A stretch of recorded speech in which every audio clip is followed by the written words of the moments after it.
Leukocytes are white blood cells that help fight infection.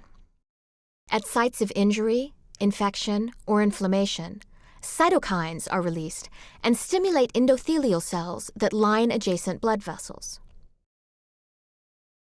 The endothelial cells then express surface proteins called selectins. Selectins bind to carbohydrates displayed on the membrane of the leukocytes, causing them to stick to the walls of the blood vessels. This binding interaction is of sufficiently low affinity that the leukocytes can literally roll along the vessel walls in search for points to exit the vessel.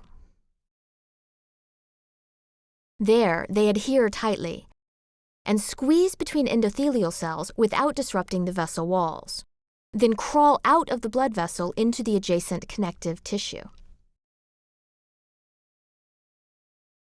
Here, leukocyte rolling is observed directly in an anesthetized mouse. The up and down movement of the frame is due to the mouse's breathing. Two blood vessels are shown. The upper one is an artery with blood flowing from right to left. The lower one is a vein, with blood flowing from left to right. Leukocytes only adhere to the surface of veins. They do not crawl out of arteries. Some leukocytes are firmly attached and are in the process of crawling through the vessel walls, whereas others have already left the vessel and are seen in the surrounding connective tissue.